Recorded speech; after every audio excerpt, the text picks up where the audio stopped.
And we're on. Hey, hey,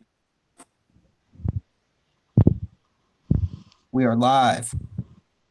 Welcome. All right.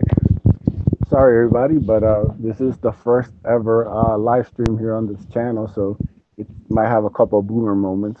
We apologize ahead of time. Oh yeah. That's right. Well, first off, welcome everybody to the Wrestling Crew. This is the first ever live stream on this YouTube channel. Edwin the Ace Acevedo. I'm the Ace. Thank you for hanging out with us.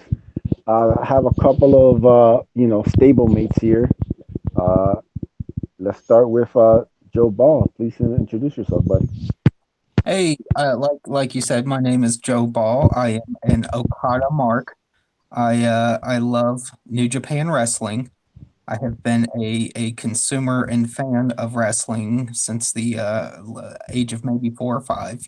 I was born in '82, so since the '80s, and I like all varieties and all types. And I'm a comic book artist and a wrestling fan. Those are probably two of my favorite things. Great. So we also have the one and only, very talented comic book writer Mark Polton is here. So Mark, introduce yourself to everybody. Hey guys, thanks for having me. Mark Polton, comic book writer. I've written for DC Comics, Image Comics, uh, the writer, creator, co-creator of Graveyard Shift. I have a line of children's books about pro wrestling. I'm a lifelong fan of pro wrestling. I guess it started around the same time Hulkamania started at a WWF. My dad used to take me to the Philadelphia Spectrum to watch WWF wrestling. Huge Roddy Piper fan growing up. Loved the NWA and Jim Crockett promotions. Still watch pretty much just about every company that puts wrestling out on TV. Yeah, man after my own heart. And we're also here with the old school wrestling fan himself. He's the reason we're actually live streaming right now. So Simon, first off, thank you. And second, why don't you introduce yourself to everybody? Well, I'm Simon. I'm a comic book creator and artist, and I used to be a big fan of wrestling in the 80s and early 90s, and my friends are trying to get me back into it. This is gonna be your gateway drug, buddy. Hey, Yeah. I was a huge fan of Hulk Hogan, Macho Man Randy Savage, Oh yeah. the Viper. Especially after he made those movies, you just started liking him better. They live. Yeah, oh, my classic. Yeah, so my name is Edwin the Ace Acevedo. This is my YouTube channel right now. I'm a lifelong pro wrestling fan, just like Mark. I grew up with WWE. Hogan, Savage, eventually Ultimate Warrior. Then I got into NWA, WCW with the Horsemen. Arn Anderson is still probably my all-time favorite wrestler. Got into ECW, then the Monday Night Wars. Then we hit that low point where WCW and ECW ended. I got into TNA after that, Ring of Honor, New Japan. So yeah, throughout the years, I've always maintained my love for it, and now we're kind of in a new era with AEW, and I think we're gonna be hitting a new of the independent wrestling promotions popping up. I think we're gonna hit like a new peak hopefully in the next year. So this is my attempt to kind of introduce people to the independent scene, which has re-sparked my love for pro wrestling. I follow a lot of local promotions, which all the videos that you see on here are from local promotions around my area. There's a lot of young talent out there that people deserve to check out. So that's kind of what my channel is here for. So thank you for joining us. We do have a couple topics we want to touch on. Kind of do a roundtable style. We'll keep going the same way we started. We'll hit Joe, then Mark, and then Simon at the end. So we want to talk about the Wednesday Night Wars. For anybody who doesn't know, this is AEW against NXT every Wednesday night, 8 p.m. to 10 p.m. Both shows going live head to head. And it's been really interesting. It's going on for like 8 weeks now. Uh, it's really, I think, sparked a lot of interest and a lot of kind of competition, which is a good thing. So yeah, just want to get everybody's thoughts on the Wednesday Night Wars. Why don't you start off, Joe? Um, Personally, right now it's pretty fun. I think everyone expected it to instantly feel like the Monday Night Wars all over again, but this is a little different situation. You know, this isn't Nitro versus Raw. This is NXT versus AEW, which let's be honest, even though NXT does not get the ratings of like SmackDown and Raw, it's still kind of the prime show. It's the quality show. It's it's the one that people have a big opinions in and a lot more passion. You can just tell by how wired up those crowds get at NXT. They're actually excited. You know, people sound like they're falling asleep at Raw and SmackDown. So, um, anyway, it's been interesting thus far. I've I've I've always ended up watching NXT later on. I'll be honest. Like AEW has kind of taken over the time I would have spent otherwise. But so far, both companies are putting on, well, promotions are putting on very good shows. WWE's really pushing the NXT wrestlers through the roof right now, which is good to see. 'Cause sometimes they just don't get the best treatment in main roster situations, and we're kind of still as NXT just interacting with main roster, so that's been going pretty well. And Dynamite shows and the AEW pay per views have pretty much all delivered. There's been a few down points on them for sure that I didn't care for, but it's uh it's majority good. What about you, Mark? How are you feeling about the Wednesday Night Wars? So I've pretty much just been watching AEW. Once WWE took NXT off the network and moved it to USA, I haven't been keeping up with it. Although after this past weekend's War Games, which was so awesome, I feel like, damn, I better start watching NXT again because that pay per view was great. But I've had a chance to go to AEW live event. I went to the one in Philadelphia, and it was awesome. Um, I, I grew up a huge WCW NWA fan, and that has like the feel of that for me. So I'm just loving everything they do. And like they recently announced they're bringing back Bash at the Beach, and I think Super Brawl. They got the trademarks for that, so it's like there's been a hole ever since WCW went away, and this fills it for me. No, it's awesome. I know, Simon, you're like an old school fan, so I'll kind of skip you over on this unless you got something to add. Maybe I'll ask you this: do you have any interest in maybe checking out some of the stuff from the Wednesday Night Wars? From I know me, Joe, we're always talking about it. So has your interest been piqued at all? Yeah, I think it's interesting. It's like a crossover between two different type of like branch of wrestling, and you guys keep telling me how crazy it's getting, so you know, I'm tempted. Yeah, there we go. Take that what's it, the black and gold and the And they do sell it well. I'm tempted. Yeah, bring So out uh, them I think I'm gonna, cash. and I think I know which team I'm gonna root for. uh, yeah, I'll definitely say, I've definitely been enjoying the AEW show more. Like Mark, I'm very much more of a Monday Nitro fan than I was Raw. Even though Yeah. I did love Bret Hart, like especially when he was doing the U.S. versus Canada war. I Hmm. thought that was some of the best TV ever. But I always leaned a little more towards Nitro, and definitely AEW has that throwback feel, but it's also current. It's not just relying on the past. But NXT has been very good. It's definitely a lot of guys worth watching, and it's good to have like I watch these shows, and maybe I like some more than others, but I never feel frustrated. I never feel angry after watching an episode. I never feel like I wasted 2 hours of my life watching this garbage. So like to me, if I can have a positive 2 hour experience watching wrestling, that's a win right there. Yeah, big time. Yeah. So next, let's talk about a little kind of indie wrestler. I don't know how many of you have heard of him.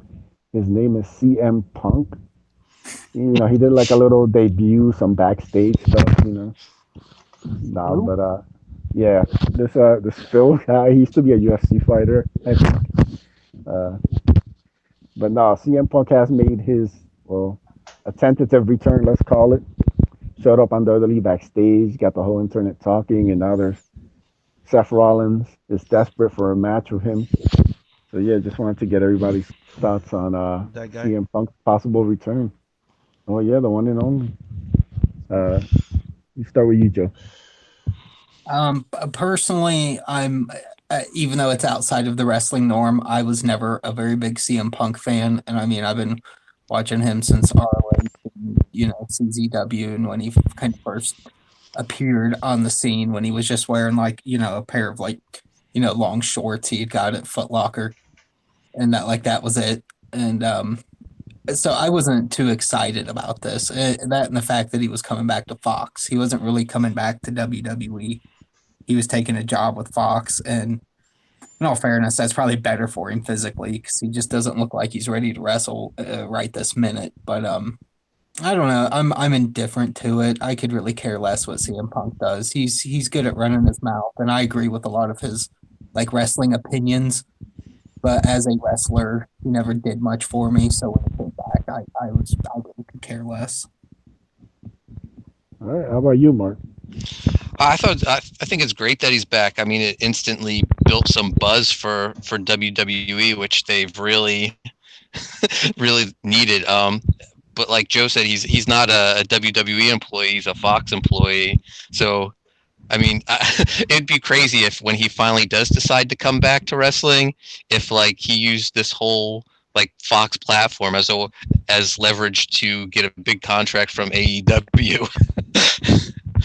But I mean, he could still cut a good promo. His promo that he delivered to Tom Arnold slash Seth Rollins the other week was great, and his points are great.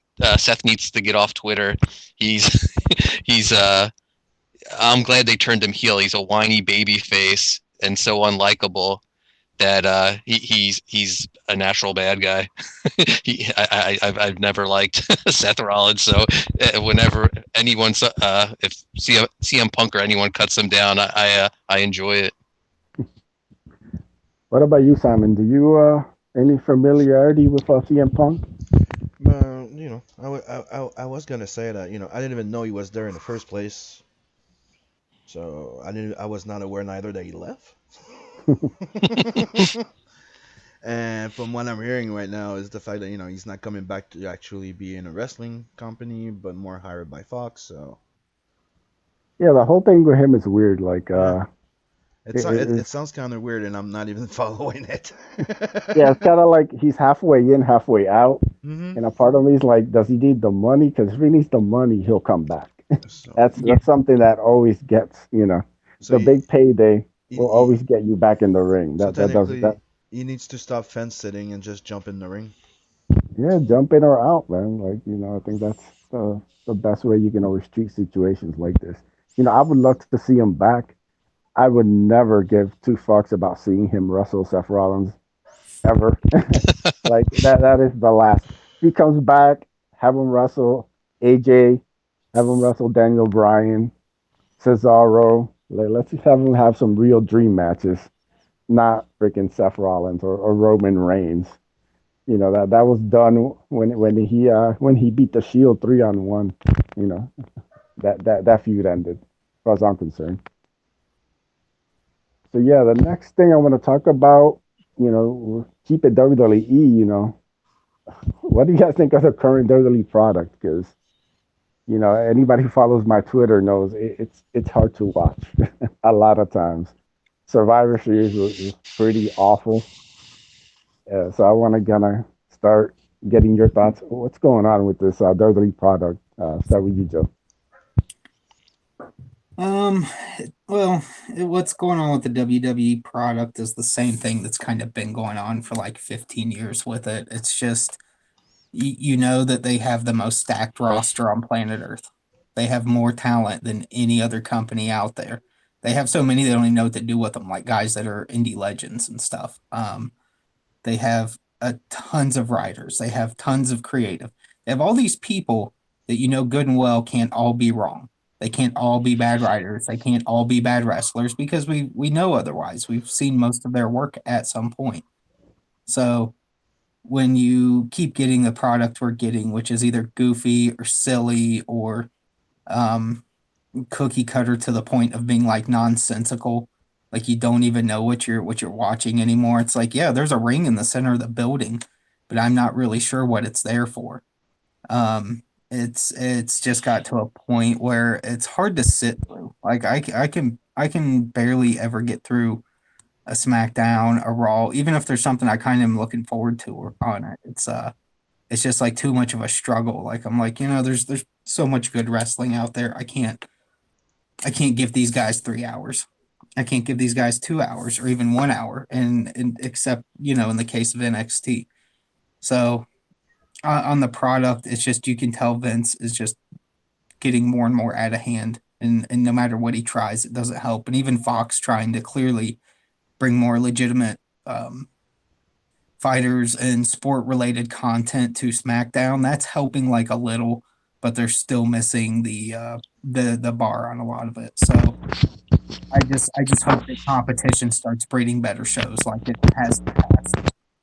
Because they're getting there. The NXT invasion thing is not that bad. But that's kind of like you're getting what you would on NXT, a lot of good ring work, which is a step up at least. But once NXT's back out of the picture, I can't imagine SmackDown and Raw are gonna at least have that to save it. It's just gonna go back to the same old trash.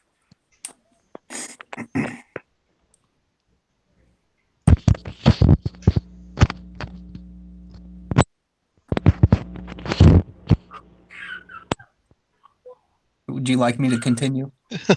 No, guys, I'm having some, I guess, some audio problems. So I'm trying to kind of But work on you're for a sound second. So you're if you sounding want better right now. yeah. So if you want to take over for a second.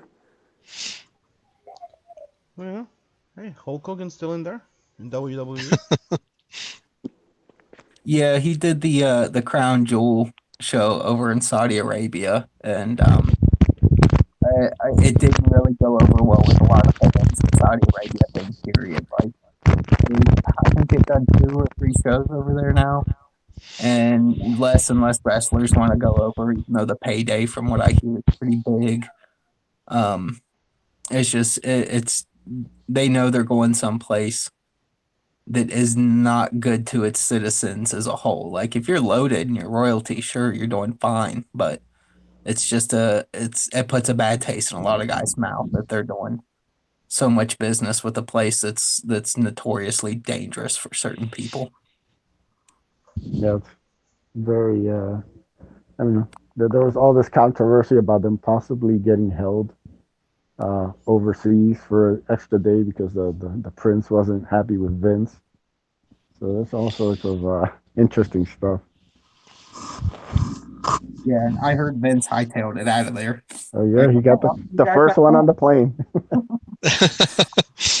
Oh yeah. What about you, Mark? How do you feel about current it's WWE?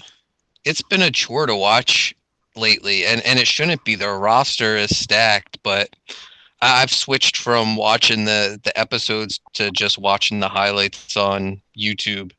Um, it's too frustrating to watch 3 hours of Raw and 2 hours of SmackDown. I mean, they have so many great talents, but the stuff they put them in is ridiculous. I mean, they keep pushing this Rusev, Bobby Lashley, Lana storyline, and I just feel sorry for Rusev that he has to go through with this. I mean, No and they self-respect at all with that guy. Okay, so you're not talking yeah about the wrestling being bad. It's more about the storytelling between the characters, kind of thing. Oh, it's all of it, but the Yeah, NXT side of the wrestling's better. Hmm. I mean, there's still bad wrestling, but Yeah. everything leading up to it, like I don't know how any person, unless you're being paid, I don't know how you can get through 3 hours of Raw. yeah. Like it is truly torture. Like even if the first half is good, you still have another hour and a half, and by the end you'll want to like stab your eyes out. I can't remember the last time. It's probably been a good probably maybe 4 or 5 years since I've been able to sit through like a full 3 hour episode. Hmm. I mean, the wrestlers getting stranded in overseas was the best thing to happen to the company because that forced them to actually get creative, and that's how they came up with this whole NXT invasion. I mean, before that happened, was NXT even going to be involved in Survivor Series? Yeah, I no, so I don't. I doubt it. I'm right there with Yeah, you. The NXT. crown. That's the only good thing about the crown jewel, is because they worked with Saudi Arabia. Karma bit them in the butt and forced them to actually, you know, do something good. And I half wonder if a lot of that was Triple H being like, "Look, these are the only people you got. Let's make the best of it." And Okay, so man, I got a question for you. mhm. yeah, I know what WWE is. yeah. What is NXT? Who wants to take that?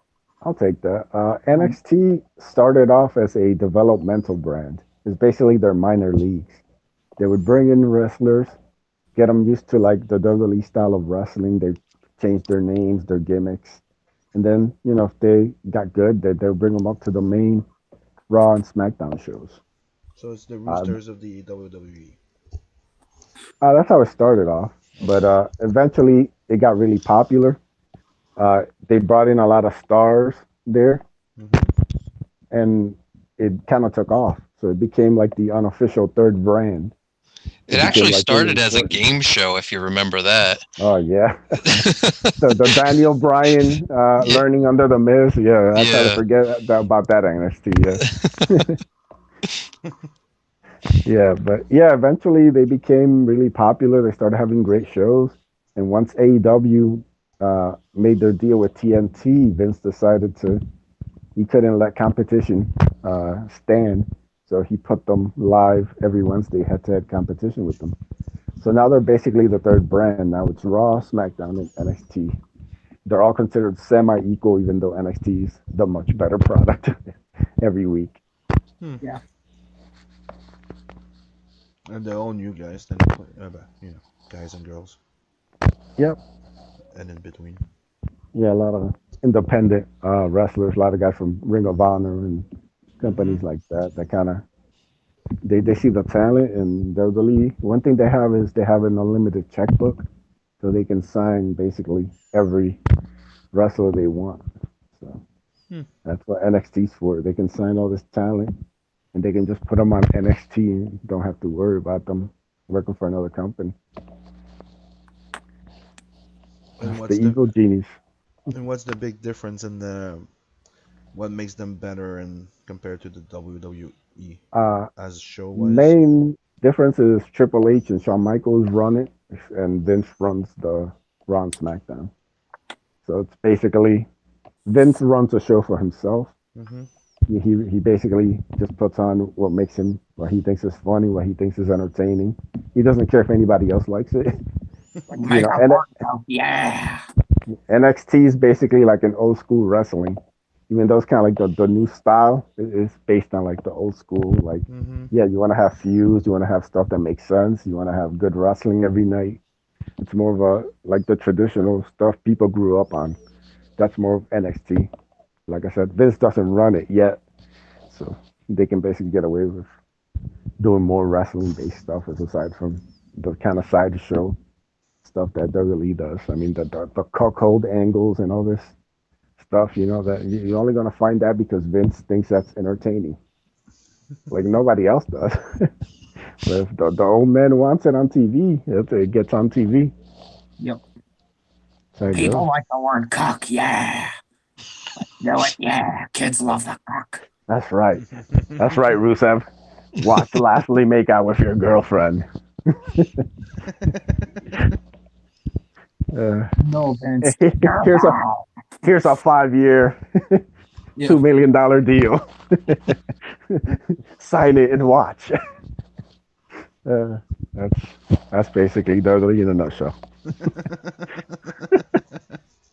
Uh, Speaking of something that is actually good, let's give Joe Ball a couple minutes here. I want you tell everybody what's going on with another wrestling company that is actually worth watching New Japan Pro Wrestling. And I have to admit, this is one of the ones that you guys got me very fucking curious to check. Oh yeah, Joe knows all about that. Well, New Japan, just real quick for you, Sim, it's going to be your closest to sport wrestling that still retains pageantry. They still have some fun entrances. Now it's not constant, most of the entrances are still your standard stuff, but they get a little over the top at the pay-per-views and stuff like that.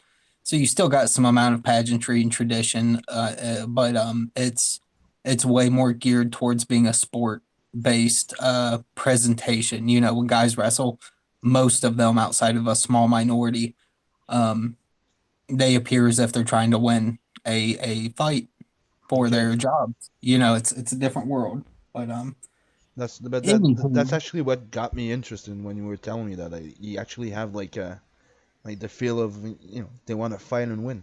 There's a dire yeah, like wins and losses matter. The way they do storytelling's a little different too. Like the best wrestling is a story told in ring, in my opinion.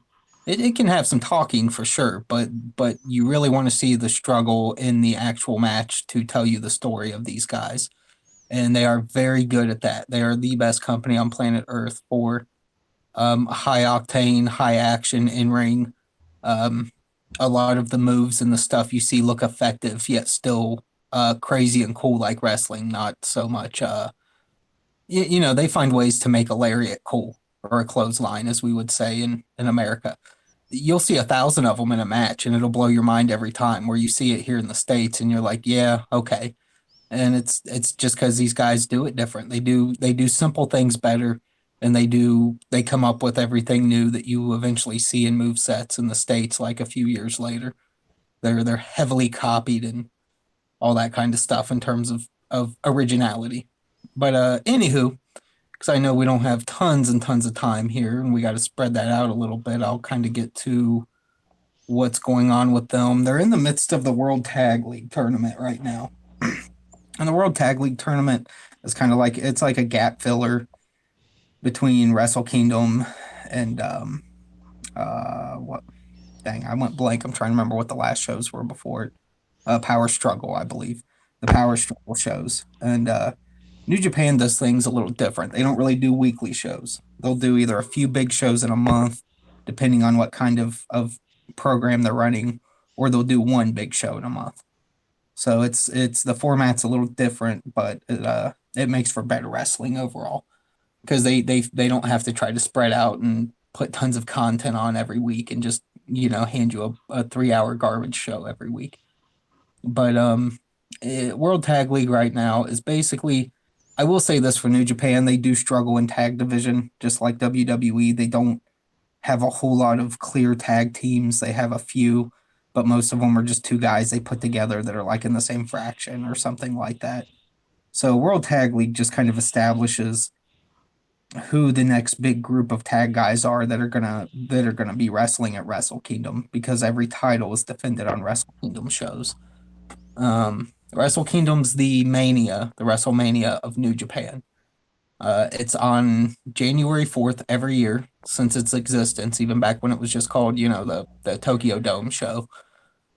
Um, and this year is the first time they're doing 2 days. We've never had that before with Wrestle Kingdom, a 2 day show. It's going to be January 4th and 5th. Um, and the big difference is this time around they're running a story where you have multiple people that want to hold the Intercontinental and World title at the same time, which has never really been a thing. Most guys are just satisfied with one or the other. So they're having multiple people face off against each other to ultimately determine who the last two are going to be on the second night, fighting for the IWGP Heavyweight Championship and the IWGP Intercontinental title. So that's it's going to be a little different this year than what we're used to.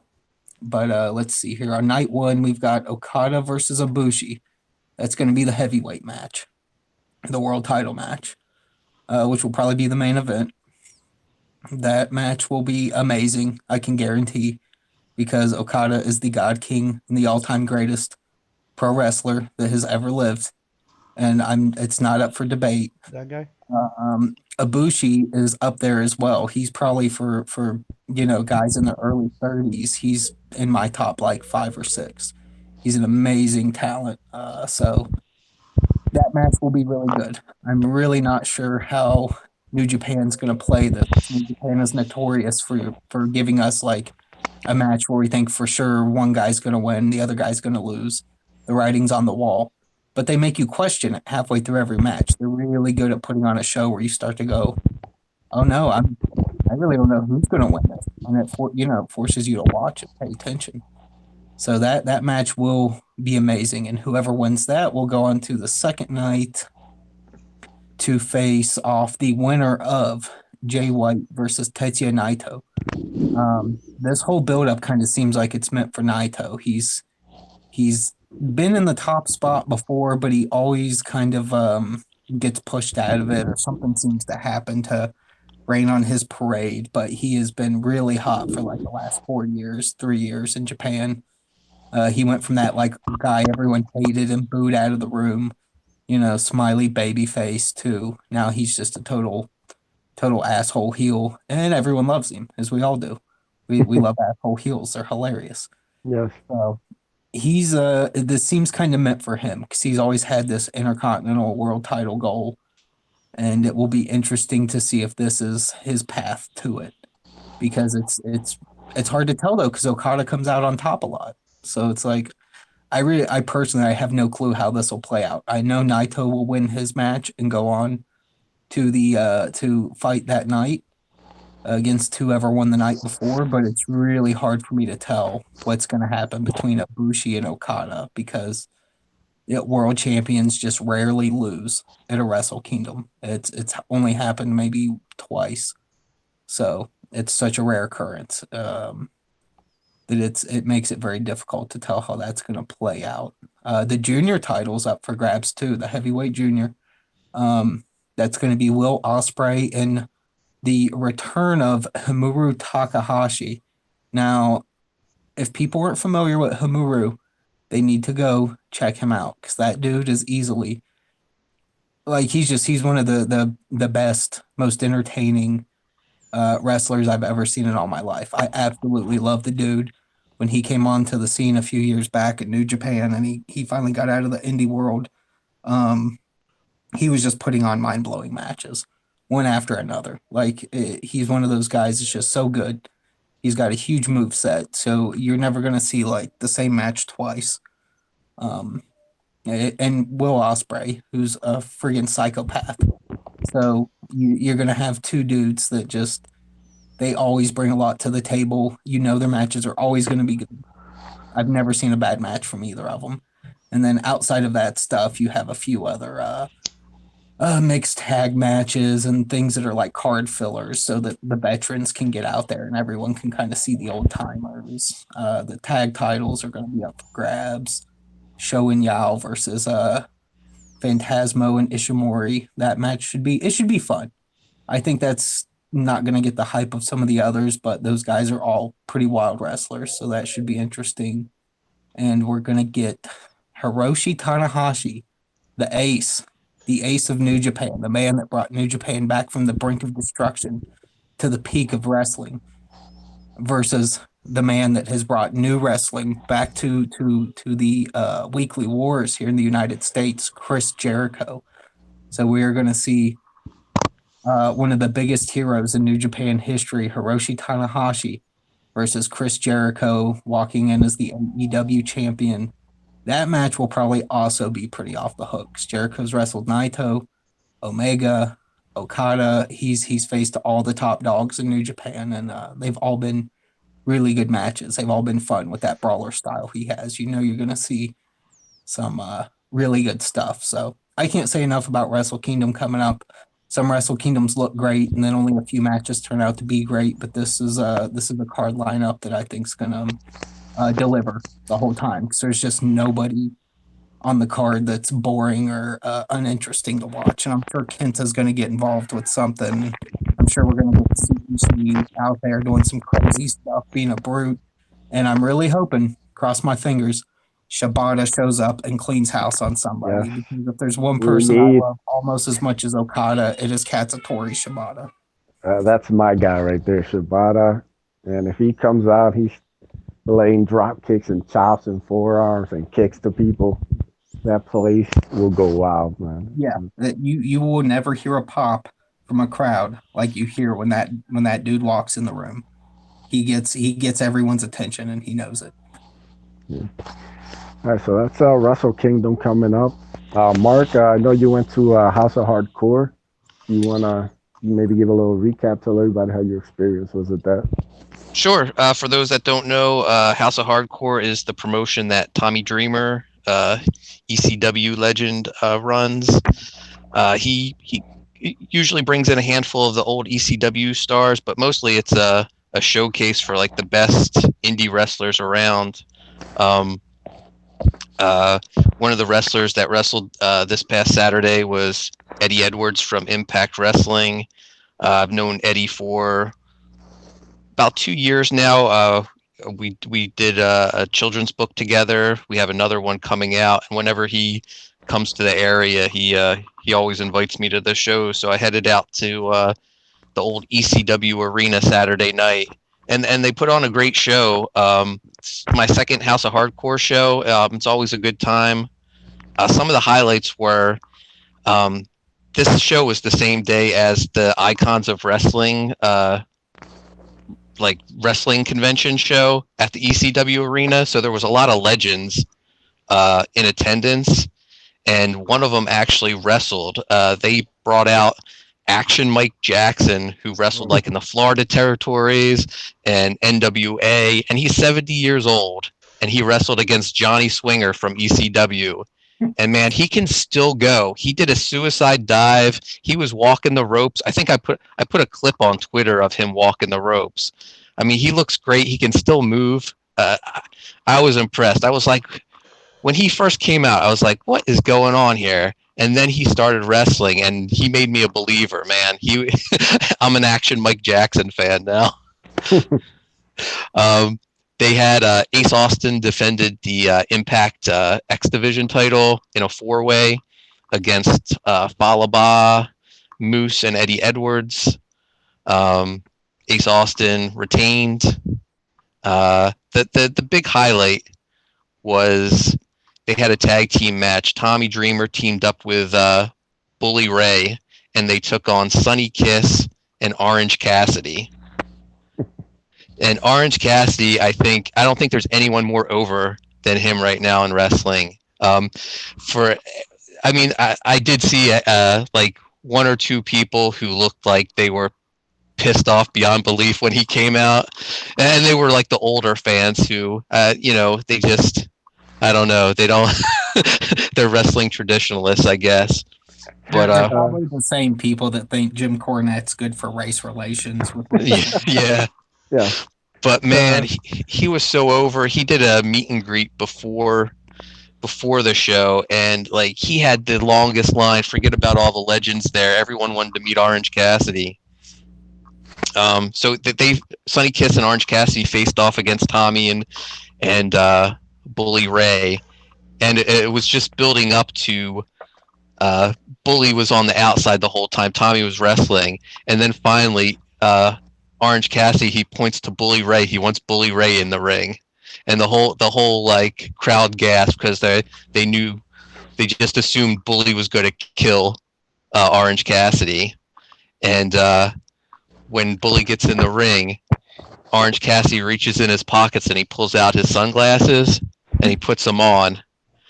Well, then Bully Ray like looks around like he can't believe the guy, and then Bully Ray reaches in his pockets and he pulls out his Dudley Boy's sunglasses, and they just have like a stare off. And right as they're about to go, a bunch of heels hit the ring and they start fighting all four of the wrestlers. So it ends up turning into an 8-man tag where Dreamer and Bully Ray team up with Sonny Kiss and Orange Cassidy. And it was sort of just like a passing the torch from the old generation to the new generation. Bully did a big speech afterwards saying how people said, ECW didn't have a place in wrestling, And just like today, they're saying people like Sonny Kiss and Orange Cassidy don't have a place, but wrestling's for everyone. And they had a big, they had a big moment in the ring, and uh, Sonny Kiss started dancing, and then Bully Ray, everyone was chanting for Bully Ray to dance, and he broke out the old school Bubba Ray Dudley dance from the early ECW days. Uh, It was a fun time. I mean, some of the legends that were there. Masahiro Chono was there. Ooh, Magnum T, yeah, Magnum TA, Nikita Koloff, Stan Hansen, JJ Dillon. It was just great. yeah, man, sounds like a great show. Trust me, anybody who doesn't understand Orange Cassidy, just give it time. Like I always tell people, just wait for it. Like the first time I saw him and this other guy face Sandman and another guy. And Sandman, that was the first time I'm seeing him live. I'm all pumped up. And I see this guy in the ring, not wrestling, delivering the softest kicks, and everybody's going crazy. I'm like, I don't get what's going on here. So I watched the whole match, and I was thinking like that was weird, man. Like I don't get why everybody's going crazy over this Orange Cassidy guy. I saw him like 2 months later, and he's doing the same thing, and I started laughing halfway through it. Like it just hit me. Like I understand you now. Like you have to watch him repeatedly. Just go from one match to the other, and you'll start to get what he does. It is so brilliant. The guy is going to be a superstar if AEW treats him correctly, and he can actually wrestle. He's incredibly actually talented in the ring. The whole gimmick, the whole everything he does is basically a big mind game. And once you kind of understand that, you understand this guy is an incredibly talented wrestler, but he doesn't want to wrestle. So he's gonna play mind games so he can get away with winning by doing the least. It is such a genius gimmick, and the guys, I met him a bunch of times at local indie shows like Beyond, Blistery, and he's really cool dude. He's always in gimmick. He almost never breaks, so it's even like more amazing when you meet him. And so yeah, the guy, I think he's gonna be like huge in like another year or two. Yeah, the first time I remember the first time I saw him, it was just like in a clip on YouTube. I think he was wrestling at Chikara or something against one of the ants, and whoever he was wrestling picked him up and started rocking him like a baby, and he just took a nap in the middle of the match. And he didn't wake up until the referee almost hit 3, and then he woke up. I love Orange just Cassidy. I absolutely love that thing. He is great. Yeah, so he's definitely great. And before we leave, we'll have a little time spinning off Orange Cassidy. Anybody have any last thoughts on the whole Jim Cornette debacle? I do. Like, please, the floor is yours. Jim. So everyone is like angry at Jim Cornette, but this was a pre-taped show. NWA like knew about the comment for these shows were taped like a while ago, and they act like they're shocked by his comments. They're the ones who left it in the show. It just, I mean, this could have been taken care of easily by just cutting his comment out. I mean, his comment was stupid, but it's obvious his comment was stupid the first time you heard it. Why did NWA even leave it in? And unless they hoped that it would A, get him some attention, or B, they were just looking for a way to get rid of him. I don't get it. I think they just didn't pay that much attention in the editing process. Like it probably did just go over someone's head because he talks so quick and he says so much that I think it was probably an easy thing to overlook. And it's Jim Cornette. He's always making these like Dr. Phil-esque hyperactive comparisons that you have to think on for like 15 minutes before you're like, oh, okay, I see. If you watched wrestling in 1952 in the Appalachia, you understand this comment. But it's Jim, he knows better. But at the same time, these companies know what they're getting into with Cornette. It's not a mystery. He's got a past of saying some things. around people that maybe he shouldn't have. Because I get that there's some people that aren't necessarily racist, but they will say things just to get someone irritated. I mean, I lived in the deep south. I saw kids that were best friends that were black and white, but if they got in a fight, you heard the worst words in the world come out of their mouths all of a sudden that they would have never said 15 minutes prior. But Vince, it might as well be Vince. Jim's he's just reaping what he sows at this point. The guy's so hypercritical of everyone else. He's such a loudmouth. Um, and the irony is too, he's just this hardcore Democrat, or at least he pretends to be. I don't know if that's honest or not. And he's just he's an odd character, and he's reaping what he sowed for going too far on air. And NWA is too a little bit, but they're definitely trying to play blame on him when they had 6 weeks to edit that out before it ever went to air. So Yeah, man. To quote Nate Diaz, I'm not surprised. I think everybody saw he was going to get fired by the end of the year, one way or another. I mean, he was just baiting people for him to get fired. The way he's been going, comments he's been making, like this is the most predictable thing that's happened all year in wrestling, in my opinion. yeah, we knew it was coming at some Yeah. point. It always does with Jim. All right. So I think that pretty much covers everything we want to touch on tonight. Just Yeah, want to We're not even gonna talk about Hulk Hogan, Macho Man. say we can talk about that off air soon. Well, Yeah, just real wanna. quick, Okada is the greatest wrestler of all time. Okada is the God King. All praise Okada. And anyone that's listening to this later needs to go look up Kazuchika Okada and spend, I don't know, maybe like 60 days or so, a few months, just locked away, doing nothing but watching his matches, and you'll be a better person for it. Yes. So anybody wants to slide in Joe Ball's DMs, now you know the secret word.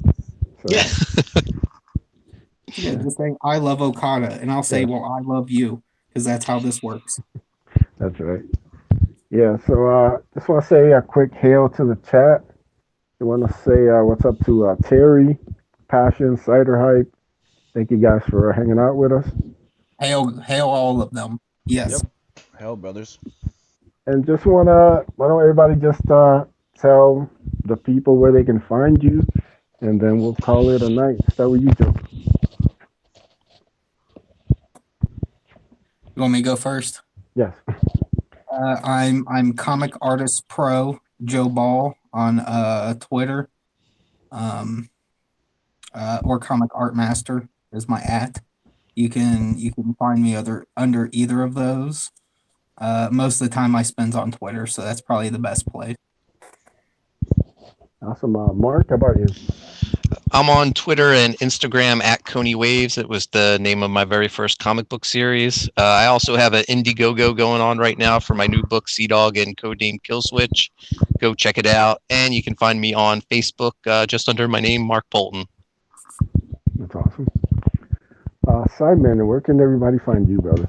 Twitter, YouTube, under Simon Sympathy or just Simon Putty.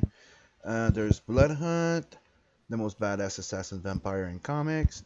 There's the Monat you could sub to. Go support Sea Dog and Killswitch. And don't forget Super Aaron. Yes, Yeah. thank you. Great project. And Definitely check sub to that out. this channel. Share it like crazy. And come see us next week. Yeah, we're gonna see how the live streams go. Everybody's kind of busy during this time of year, but definitely plan on having these pretty semi-regularly. So we'll keep them nice and tight. I think 1 hour is a good amount. We can touch on a couple topics and then keep it moving. I just want to thank the guys for hanging out with me. I am Edwin the Ace Acevedo. You can find me trolling on Twitter at Edwin the Ace. Please sub to my channel. Check out all my cool videos. Get a little of my like, and I'll see you next time. Have a good night. Later. Later.